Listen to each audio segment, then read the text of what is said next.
Mais non, ils vont pas te couper le courant, mec. Faut que t'arrêtes avec ça, sérieux. Faut que tu sortes ça de ta tête, ça te rend ouf. Et puis d'une manière, je vais te dire un truc. Ils peuvent bien me couper le courant, j'en ai rien à péter. Ouais, parce que moi je me chauffe pas. Là actuellement il fait 12 degrés dans la cave. Ouais, moi je suis un warrior. Et en plus je dors là. Ah, regarde la trace de vomi, c'est Bibi ça. Ouais, je dors là, moi j'aime bien quand il fait frais. Quand il fait chaud, je dors pas bien, je suis moite, ça me rappelle le Texas et là-bas j'ai eu 2-3 problèmes avec des mecs. Enfin bref, je t'explique même pas. Mais t'inquiète pas, ils vont pas couper le cou. Qu'est-ce que c'est que ce bordel? Attends, bouge pas, je passe un petit coup de fil et ce sera réglé direct. Je te le dis. Voilà. Hop. Macron. Ouais, salut Manu, ça va? Oui, ça va nickel, à part que j'ai plus de courant. Ouais, je sais, restriction. Restriction mes fesses, Manu. Alors tu me rallumes ça tout de suite, sinon je balance les photos. Ah oui, c'est du chantage, ouais. Tu balances les photos immédiatement. Alors tu te dépêches de raccrocher. Voilà, merci. Bisous. Ouais, à bientôt. Tu vois, y a pas de problème, ils vont jamais couper le courant. Enfin, ici, ils couperont jamais le courant. Après, ailleurs, je sais pas, ouais. Salut tout le monde, bienvenue à Canu, j'espère que ça roule pour vous, moi ça va super. Aujourd'hui dans ce nouvel épisode de la Case de Trop, je vais vous parler de 2 comics qui forment une seule et même histoire. J'ai nommé A Walk to Hell, traduisé par une promenade dans l'enfer. Ce qui, logiquement, si vous êtes à peu près sain d'esprit, rien qu'avec le titre devrait déjà vous donner envie de le lire. Parce que bordel de merde, l'enfer à côté de la réalité, c'est le paradis mon pote. C'est parti!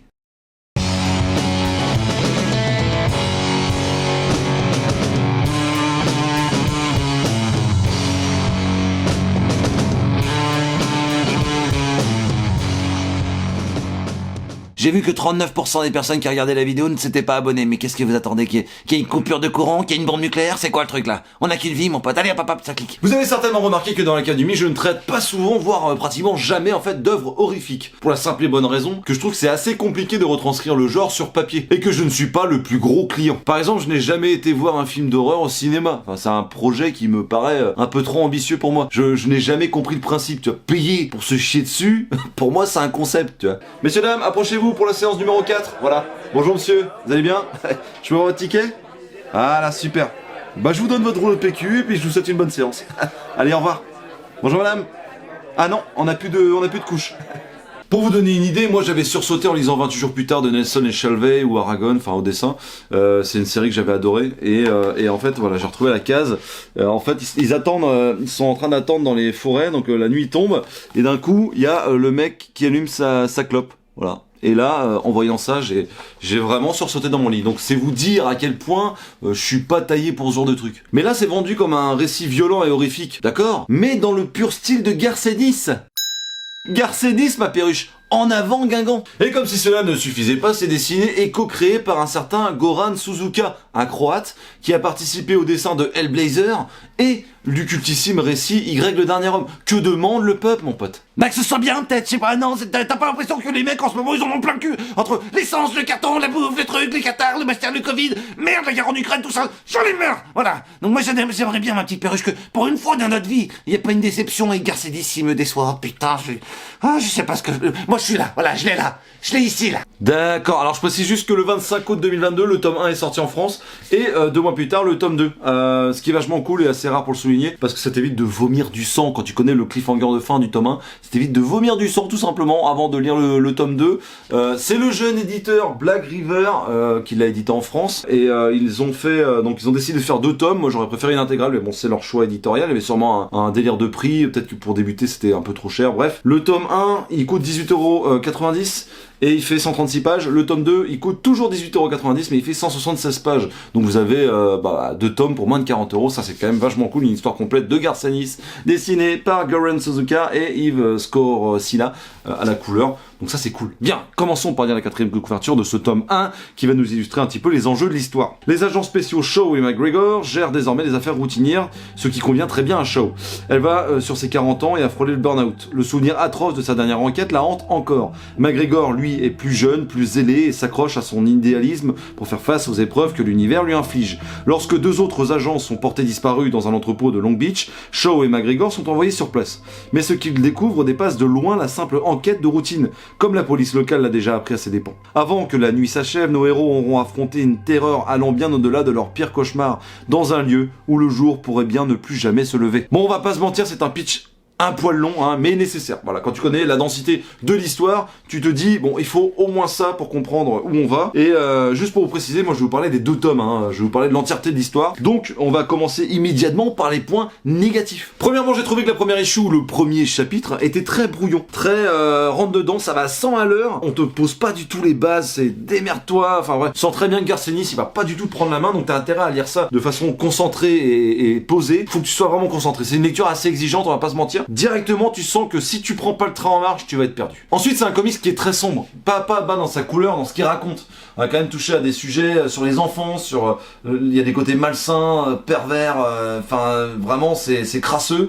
Je vous conseille juste de ne pas lire ça si vous avez passé une seule journée. Par exemple moi au ranch ça allait pas, il y avait un problème avec une bête, il y avait le pick-up qui démarrait plus, il y avait plus de bud au frais, enfin ouais, une journée horrible. Non je rigole. Et du coup j'ai passé une seule journée. Ah ouais. Et très franchement j'ai continué la lecture du tome 2 et j'ai mal dormi. Voilà, j'ai fait des cauchemars. Oh pauvre petit chat, tu vas, bisous magique. C'est bon, lâche-moi toi blaireau. C'est pour ça que pour moi ce comic c'est uniquement réservé aux adultes. Point barre. Moi en tout cas personnellement, je ne mettrai pas du tout Walk Through Hell dans les mains de mon gamin parce que c'est pas pour lui. C'est beaucoup trop explicite, ça touche à des sujets beaucoup trop malsains. Ouais, ça fout le cafard. Hein. Et je voulais rebondir sur ça aussi. Garcenis, on le retrouve ici parce que c'est rendu un petit peu comme ça. C'est du Garcenis. Par contre, je trouve que c'est pas irrévérencieux comme du Preacher par exemple. C'est gore, mais c'est pas non plus crust. En fait, si tu veux, c'est du gore mais premier degré. C'est pas du Garcenis où ça en devient c'est tellement gore que ça en devient rigolo. Là, c'est du gore pour faire du gore, c'est du gore pour faire du sombre, c'est du gore pour faire du sale. Voilà. Je trouve que Garcenis, là, pour le coup, il nous régale dans la noirceur. J'ai trouvé ça horrible, de bout en bout, mais dans le bon côté des choses. Mais ne vous attendez pas à voir un truc tellement irrévérencieux que ça en est drôle. Voilà, c'est juste ça. Et puis je vais pas vous raconter la messe, c'est clairement un dessin qui me fait penser à du Sean Phillips. Ouais, Sean Phillips. Ça pourrait être un compliment, mais pour moi c'est pas du tout le cas. C'est un dessin qui ne me parle pas du tout. Voilà, je trouve ça complètement impersonnel. Alors je trouve ça très efficace, je pense que le scénariste c'est du pain béni, un mec comme ça, parce qu'il arrive vraiment à véhiculer ce que tu veux dire, tout simplement, donc à mettre des images sur tes mots, et ça c'est très cool, mais profondément, réellement, hein, je trouve que il manque une patte en fait. Voilà, c'est quelque chose d'assez vierge pour moi. Ça n'empêche pas que j'ai passé un super moment à lire à Walk Through Hell. Et d'ailleurs, on va voir tout de suite, ensemble, les points positifs. Pour commencer, j'ai trouvé qu'il y avait quelque chose qui était totalement jouissif, c'est qu'il n'y avait pas de personnage principal. Enfin, je m'explique, évidemment, t'as le duo d'inspecteurs qui fonctionne très bien. Elle, tu vas avoir son passé douloureux avec son enquête qui va la mener là où elle est. Et lui, avec son passé aussi assez difficile qu'on va découvrir un peu plus tard dans l'histoire. En fait, ça marche bien, mais j'ai trouvé que il y avait une multitude de personnages principaux. C'est-à-dire que même l'antagoniste est tout aussi charismatique et son histoire est tout aussi intéressante, bien que sombre, intéressante. Et en fait, c'est pas que vraiment il n'y a pas de personnage principal, c'est qu'il y en a plein. Et ça, c'est cool. Avouez que c'est tout de même un peu cocasse. Ben ouais, mais voilà. Mais vu le prix des comics, forcément ça ramène des bourgeois. Vas-y, continue, Mich, je m'en charge. Pour ce qui est du scénario, je trouve que Garcenis s'en sort encore une fois très bien, même si c'est un petit peu différent que ce qu'il a l'habitude de faire. Je trouve que c'est très premier degré. Mais ça fait pas de mal, en fait, après avoir lu ce comics, je me suis remis un peu en question sur plein de choses. Sur ma place d'homme sur cette terre, sur la place des réseaux sociaux, ma compréhension et ma limite entre le bien et le mal. Sur les choix que je vais faire dans la vie en général, quoi. Et puis l'histoire est tellement trash, je voudrais pas vous spoiler quoi que ce soit, mais tout ce que je peux vous dire, c'est que Ennis joue clairement avec des cordes ultra sensibles qui, moi, résonnent beaucoup. Donc, comme la plupart des gens, en fait, mais l'enfance, la famille, la cruauté humaine, c'est bouleversant quoi. Il te fait un mélange de tout ça, tu vois, et puis toi t'es là, tu lis ça, t'es pas bien parce que t'es pas prêt quoi. Et franchement, je pense que personne n'est réellement prêt pour lire ce genre de truc. Ou alors il y a un vrai problème dans ta tête. Et là, je peux plus rien faire pour toi. Et à côté de ça, c'est exactement ce que je viens chercher auprès du créateur de Preacher. Une histoire qui me fait réfléchir, qui me brusque, qui me pousse dans mes derniers retranchements. Ce que j'ai beaucoup aimé, c'est la mécanique d'écriture, c'est-à-dire que petit à petit, tu découvres l'enquête, tu découvres de plus en plus d'indices, mais c'est grâce au flashback dans le passé. Donc le passé te fait découvrir le présent. Alors ça peut paraître un peu méta, mais non, tu comprends absolument tout, c'est très fluide. Pour ce qui est de l'histoire, je trouve que la psychose qui s'empare des personnages qui sont dans ce hangar de l'enfer est complètement incroyable. Enfin vraiment, c'est hyper bien retranscrit. En même temps, c'est normal, c'est un lieu qui est hors du temps, hors des lieux quelque part. Ça reste un hangar, mais à l'intérieur, il n'y a plus aucun repère, le temps s'arrête un petit peu. C'est vraiment quelque chose de très mystique et très... c'est un vrai thriller là-dedans. Et ouais, c'est vrai, il y a des personnages que tu croises là-dedans, ils sont complètement pétés du casque, quoi.